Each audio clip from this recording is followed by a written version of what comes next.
Bien, en el caso del Caballero Carmelo nos encontramos con un ambiente festivo, es un ambiente familiar y el protagonista es un gallo de pelea, ¿no? Llamado Carmelo. Este gallo ya se encuentra retirado, vive, digamos, ¿no? En un ambiente familiar hasta que, digamos, cerca de las festividades de fiestas patrias, es retado, ¿no? En un comentario bastante malintencionado, justamente para provocar la reacción del dueño, se habla pues de que el Carmelo no era, ¿no? Lo que realmente su fama lo precedía.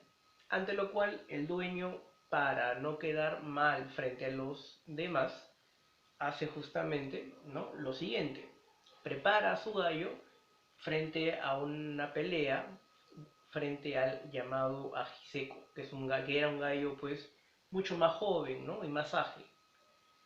Entonces, con los preparativos de la pelea, también se va describiendo el ambiente hogareño, se va describiendo las reacciones de la familia, este detalle de las peleas de gallos, ¿no? De la pelea de gallos de pelea, y cómo poco se van haciendo los preparativos para que finalmente se lleve a cabo la pelea.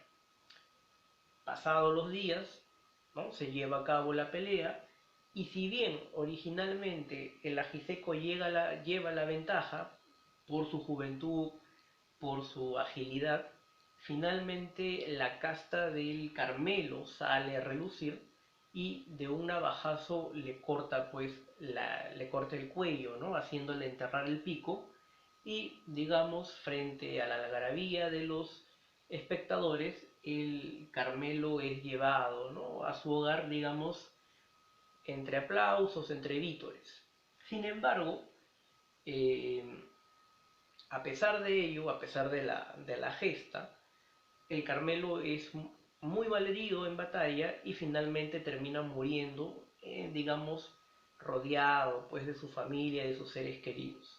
Este es uno de los cuentos más emblemáticos y más representativos del posmodernismo peruano, porque representa no solamente las tradiciones, representa también la vida de la época, las costumbres, ¿no? Y todo ello plagado de descripciones, ¿no? Siempre con un tono crepusculario, va iniciando en el día, va terminando en la tarde, ¿no? Siempre tiene ese carácter muchos de los cuentos de Abraham Valdelomar. Entonces, el Caballero Carmelo, junto al vuelo de los cóndores, ¿no? El vuelo de los cóndores nos habla, por ejemplo, de un número circense, otra vez el protagonista o el narrador es un niño, ¿no? Donde justamente llega una compañía de circo, popular, digamos, itinerante, y en donde encontramos justamente que el niño forja una relación de amistad con una de las niñas de este grupo, ¿no? Y el número no termina bien, termina finalmente alejándose, ¿no? Esta chica herida termina despidiéndose del protagonista de una manera muy, muy triste. Forma parte, digamos, de la estructura narrativa de Valdelomar, ¿no? No solamente la del tono nostálgico, la del tono melancólico, sino también tienen este tipo de finales, ¿no? Un final un poco triste, un final un poco pesimista en muchos de los aspectos. Ya luego va cambiando un poco, ¿no? Con el hipocampo de oro, que es un tanto poco más fantástico, ¿no? Evaristo, el sauce que murió de amor, Los ojos de Judas o Los hijos del sol. Una de sus novelas más importantes es La ciudad de los tísicos, ¿no? Del mismo modo, La ciudad muerta y Hierba Santa también forman parte de su narrativa. Y en el teatro, como les había mencionado, La Verdolaga y La Mariscala, que es justamente una obra donde se alude a la esposa, ¿no? Del mariscal Agustín Gamarra. Bien, entonces, dejando a un lado el posmodernismo en sí, tenemos la figura de José María Eguren.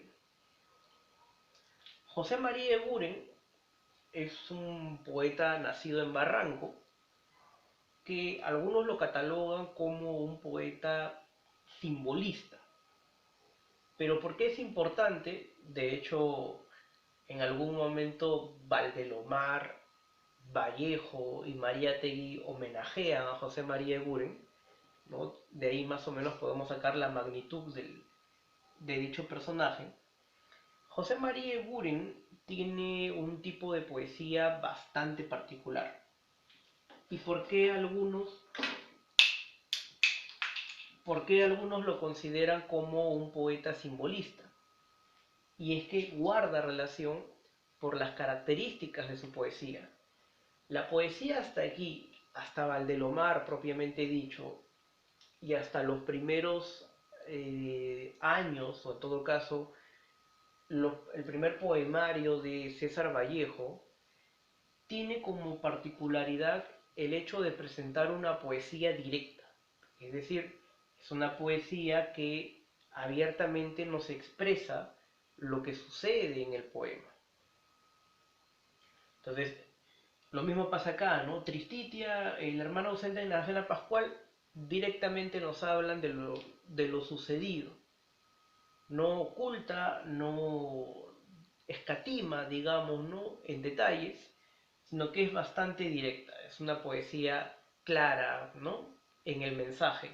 En el mensaje que quiere dar a conocer, es una poesía directa.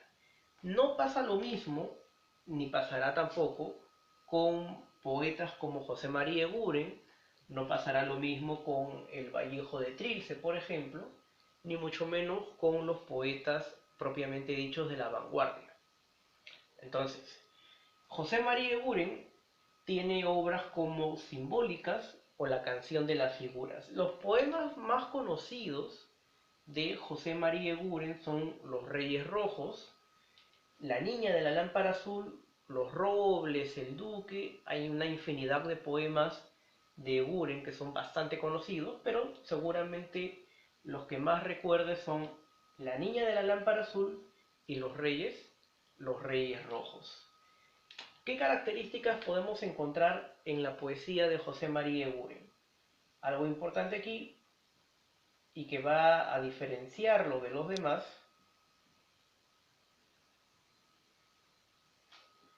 es la poesía como sugerencia.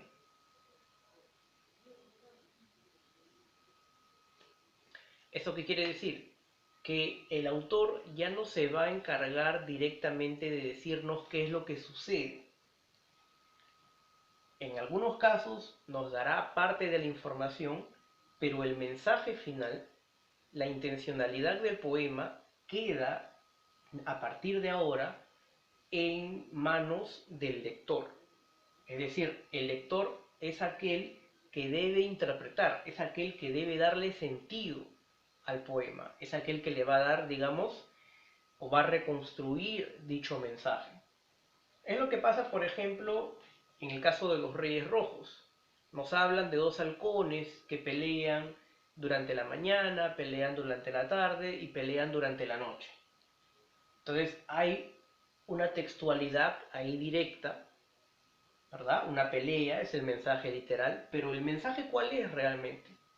Entonces ahí está justamente esta temática de la poesía como sugerencia. ¿Qué sugiere cuando nos ponen o cuando nos dan a conocer a dos halcones peleando?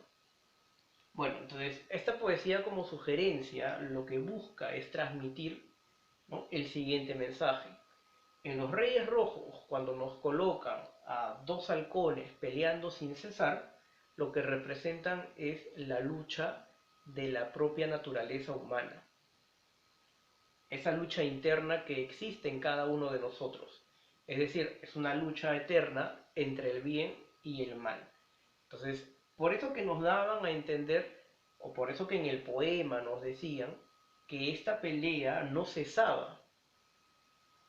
Desde muy temprano, estos dos halcones peleaban constantemente y no terminaban de pelear, ¿no? Entonces, ¿qué representaría ese poema? Representaría justamente la lucha entre el bien y el mal, la propia naturaleza del ser humano. Ahora, Una de las características de la poesía de Buren es la poesía como sugerencia. Entonces, otro de los detalles también que encontramos, ¿no?, es la musicalidad.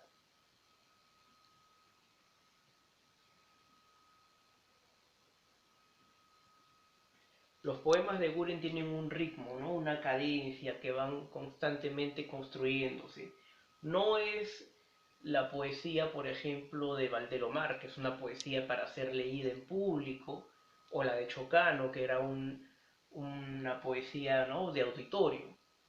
Esta es una poesía como sugerencia, tiene musicalidad, tiene ritmo, ¿no? Es una poesía con imágenes,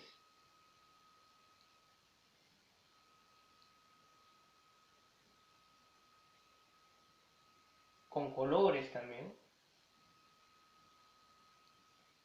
Comparte, ¿no?, justamente lo que yo les decía, la imagen y el color.